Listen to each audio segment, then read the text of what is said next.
हम लोग डिस्कस कर रहे हैं क्या हमारे अंदर में आत्मन है कि हम केवल शरीर हैं, और मरने के बाद क्या ये आत्मन कांटेक्ट की जा सकती है, क्या वो सरवाइव करती है। और एक आदमी जो योगी हो चुका है, साधु हो चुका है, जो ऋषि हो चुका है, वो कैसे मरता है। क्योंकि गीता में अब जो भी डीप स्क्रिप्चर्स हैं उसमें यही कहा जाता है कि अगर मरने से पहले आपने मरना नहीं सीखा तो आपने ये लाइफ वेस्ट कर दी। इसी को मोक्ष या मुक्ति कहा जाता है।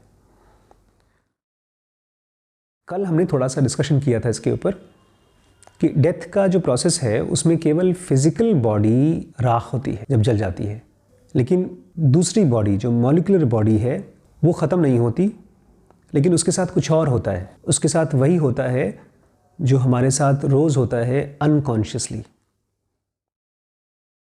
हमारी मॉलिक्यूलर बॉडी या तो हमारा माइंड जो दिन भर डिस्ट्रैक्टेड होता है, जो कभी कभी किसी चीज़ पर फोकस कर पाता है, वो मरने के बाद एक सिंगल डायमेंशनलेस पॉइंट पे इकट्ठा हो जाता है। ये रोज़ होता है सोते समय। जब हम सोते हैं तो हमारा पूरा माइंड एक सिंगल डायमेंशनलेस पॉइंट पे इकट्ठा हो जाता है, और मरने के बाद इस टाइम और स्पेस के जोन से भाग जाता है बाहर। फिलहाल जहाँ पर हम लोग रहते हैं इसको टाइम और स्पेस का जोन कहते हैं। और डेथ के बाद जो भी दुनिया है, बहुत से लोग हो सकता है इसको विश्वास न करें, उससे कोई फ़र्क नहीं पड़ता, क्योंकि इस माइंड को इस टाइप की चीज़ों को विश्वास करने के लिए भी बेसिक एक्सपीरियंस और बेसिक नॉलेज होने की ज़रूरत है।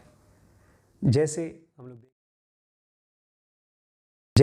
हम लोग देख रहे हैं, इन्फिनिटी को स्टडी करने के लिए कैलकुलस की जानकारी होनी चाहिए, नहीं तो आपके लिए इन्फिनिटी कोई चीज़ है ही नहीं।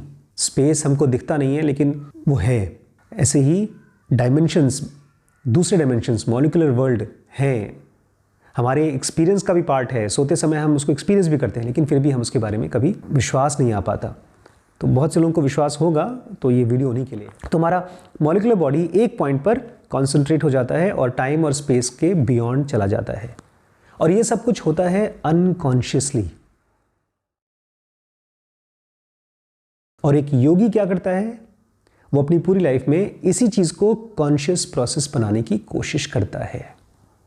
अब सवाल ये उठता है कैसे।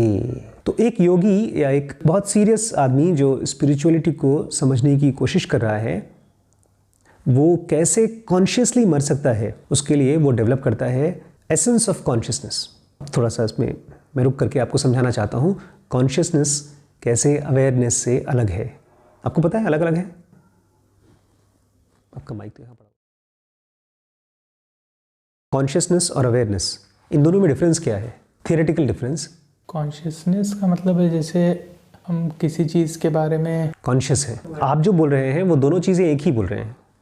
I am aware of this particular thing, ये मुझे पता है। सेम ही मीनिंग है शायद। हाँ, इंग्लिश में दोनों को यूज़ किया जाता है सेम तरीके से, लेकिन स्पिरिचुअल साइंस में कॉन्शियसनेस को जोड़ा जाता है कॉस्मिक कॉन्शियसनेस के साथ, एक ऐसी चेतना के साथ जो कभी पैदा नहीं होती, कभी मर नहीं सकती। वो चेतना तकरीबन ऐसी है जैसे सूरज का होना, जैसे फोर्सेस का होना अनंत काल से अनंत काल तक है। बल्कि ये जो यूनिवर्स है उसके बारे में भी कहा जाता है, एक बिग बैंग हुआ और दुनिया आई, उसके बाद ख़त्म हो जाएगा वो फिजिकल वर्ल्ड में, लेकिन कॉन्शियसनेस कभी ख़त्म नहीं होती।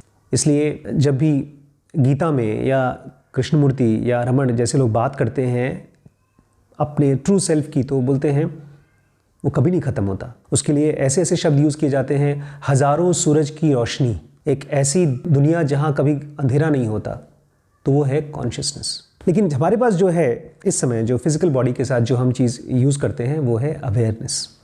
तो अवेयरनेस और कॉन्शियसनेस में डिफरेंस क्या है? अवेयरनेस चांद की तरह है। जैसे जैसे चांद कम होता है, बढ़ता है, ऐसे ऐसे हम कभी परेशान हैं, कभी ओवर स्टफ्ड हैं, कभी हमारी अवेयरनेस कभी ज़्यादा होती है और कभी कम होती जाती है, और वही अवेयरनेस डेथ के समय ज़ीरो हो जाती है। तो ये अवेयरनेस हमारी फिजिकल बॉडी का पार्ट है, और कॉन्शियसनेस जिनोगा कहती है is part of divine fragment. और चूंकि डिवाइन फ्रैगमेंट हमारे अंदर है, इसीलिए हम उस कॉन्शियसनेस को तो एक्सपीरियंस नहीं कर पा रहे हैं, बिकॉज हमारी बॉडी अभी तक उतनी डेवलप नहीं है। इसलिए हम जिस चीज़ को एक्सपीरियंस करते हैं बहुत ज़रा सा, वो है एसेंस ऑफ कॉन्शियसनेस, बट वो उसकी मात्रा बहुत कम है। उसी एसेंस ऑफ कॉन्शियसनेस की वजह से हमारी बॉडी इस नेचर की फोर्सेस के हिसाब से अपने आप मैनेज होती रहती है, उसको पता है कैसे चलना है। और फिर कुछ टाइम के बाद उसको पता है कि अब नहीं चलना है। बट योगी जब उसको ये लगता है, एक साधु को, एक तपस्वी को, कि मुझे अपने अंदर में अगर कॉन्शियसनेस तक पहुंचना है तो एसेंस ऑफ कॉन्शियसनेस को डेवलप करना है 2 तरीके से, उसकी मात्रा और उसकी क्वालिटी दोनों तरीके से। मतलब आम आदमी के लाइफ में जो भी थोड़ी बहुत कॉन्शियसनेस है वो उसमें डिस्टर्ब रहता है, सोचता रहता है क्या करूं क्या ना करूं, अच्छाई क्या है बुराई क्या है, मैं परिवार के साथ रहूं या अपने लिए काम करूं। ऐसे ढेर सारे सवाल आदमी को परेशान करते हैं और इसी में वो कभी ऐसे काम करता है इसके लिए बाद में सफ़र करता है, बहुत बार ऐसे काम करता है इसके लिए उसको बड़ा गर्व महसूस होता है, लेकिन बाद में उसको लगता है कि मेरी लाइफ कहाँ जा रही है, क्या हो रहा है। लेकिन जब एक तपस्वी को, एक योगी को यह समझ में आना शुरू हो जाता है कि फिजिकल वर्ल्ड से ज़्यादा इम्पॉर्टेंट है डेथ को समझना, बिकॉज हर चीज़ जो फिजिकल वर्ल्ड में है वो मरेगी, और तब उसको ये भी डाउट होना या विश्वास होना शुरू हो जाता है कि हमारी एसेंस ऑफ कॉन्शियसनेस ही है जो इस फिजिकल वर्ल्ड के बियॉन्ड मुझे झांकने में हेल्प कर सकती है। तब वो इसकी मात्रा और इसकी क्वांटिटी बढ़ाने की कोशिश करता है। क्या फ़ायदा होगा अगर हम अपने अंदर में एसेंस ऑफ कॉन्शियसनेस, इसलिए मैं कह रहा हूँ कॉन्शियसनेस नहीं, एसेंस ऑफ कॉन्शियसनेस, एक ऐसी एलिमेंट जो बाइंड करती है हमारे इस मन को, हमारे इस माइंड को, कॉन्शियस माइंड को, किसके साथ? उस कॉन्शियसनेस के साथ। जो बाइंड करती है वो खाली अवेयरनेस नहीं है, वो है एसेंस ऑफ कॉन्शियसनेस। तो क्या होगा अगर हम एसेंस ऑफ कॉन्शियसनेस डेवलप कर लें, और कैसे हम मौत के पार जा सकते हैं? देखिए, दुनिया में किसी भी चीज़ को देखने के लिए, सुनने के लिए फ़िलहाल हमको चाहिए कान और आँख, टच करने के लिए चाहिए स्किन। अगर ये सब डिस्ट्रॉय हो जाए तो हम नहीं कर सकते। लेकिन जनुगा कहती है ये जो एसेंस ऑफ कॉन्शियसनेस को जब हम शुरू में डेवलप करेंगे ना, तो उसकी कभी कभी झलकियाँ आएंगी और बाद में ये एक ऑर्गेनाइज्ड बॉडी की तरह डेवलप हो जाती है। इस फिजिकल वर्ल्ड में टाइम और स्पेस में गैप्स हैं, और वहाँ से कौन क्रॉस कर सकता है? ये body of essence of consciousness. और इस बॉडी को देखने के लिए आँख नहीं चाहिए, सुनने के लिए कान नहीं चाहिए, और किसी भी चीज़ को परसीव करने के लिए कुछ नहीं चाहिए। कोई बॉडी की डिपेंडेंसी नहीं है उस एसेंस ऑफ कॉन्शियसनेस में। और क्यों मैं कह रहा हूँ? Because every day we see without eyes and we hear without ears. सुबह सुबह जब उठते हैं तो हम कुछ न कुछ सुनते हैं, कान यही है लेकिन आँख अंदर नहीं है, फिर भी हम देख पाते हैं सपने की दुनिया में, तो हम नकार देते हैं, बट वो है तो हमारे ही माइंड और बॉडी का पार्ट। हम लोग ना इस ज़िंदगी में जब तक अपनी मर्जी का कर पाते हैं तब तक तो खुश रहते हैं, और जैसे ही हमारे मन का नहीं हो पाता, चाहे कितना भी लॉजिकल हो, कितना भी सेन हो, अगर वो हमारे मन का नहीं होता तो हमको लिमिटेशंस महसूस होती हैं। कहीं फिल्म चल रही है, 100 लोग देख रहे हैं, आप नहीं देख पा रहे हैं, आपके पास पैसे नहीं टिकट के, कहीं पर भी आपको लिमिटेशन जब महसूस होती है, एक तरह से लिमिटेशन ही तो है ये बॉडी, इज़ अ लिमिटेशन। 4 घंटे 6 घंटे बाद भूख is a limitation. Essence of consciousness वाली बॉडी को कोई लिमिटेशन महसूस नहीं होती। अब ये सोच पाना थोड़ा मुश्किल है, लेकिन वो एटम्स को भी देख सकती है, और आसमान में जो ग्रह, नक्षत्र और तारे हैं बड़े बड़े, उनको भी देख सकती है। देखा जाए तो एक तरह से वो माइक्रोस्कोप भी बन सकती है और वो टेलीस्कोप भी बन सकती है। इनको पता है क्या बोलते हैं योग में?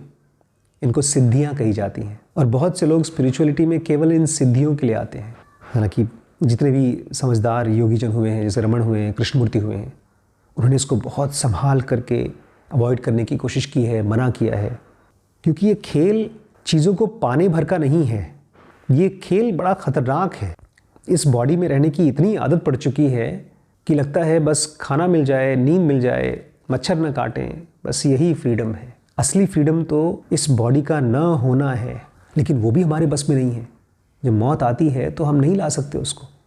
बहुत से लोग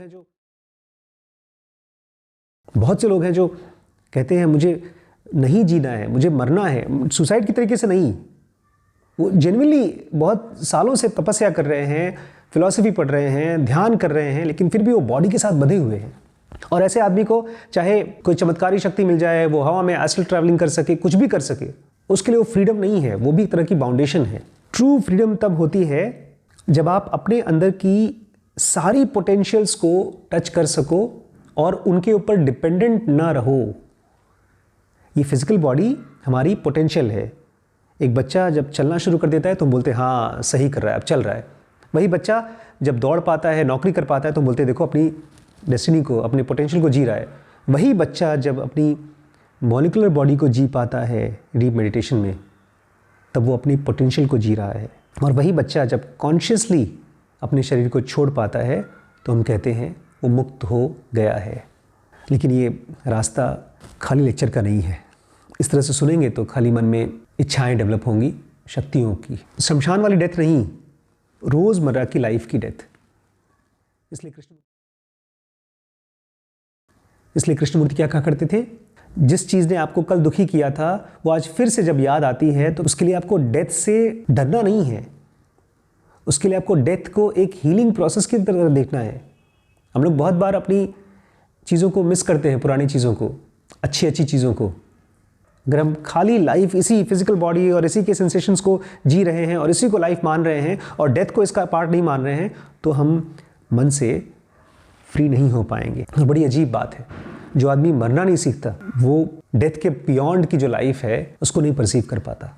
इसकी लिमिटेशन को पार करने के लिए डेस्परेट होकर के नहीं, हर रोज़ एक थॉट के प्रति कोई बहुत स्ट्रांग डिज़ायर है उसके प्रति, और रोज़ लाइफ ऐसे मौके देगी जिसमें आप किसी चीज़ के साथ अटैच्ड हैं, वो आपको प्लेजर भी दे रही है और वही आपके पेन का कारण भी है। बट वो सरेंडर भी ऐसा होना चाहिए कि रिटर्न कुछ नहीं चाहिए, हमारे कर्म का फल कुछ नहीं होना चाहिए।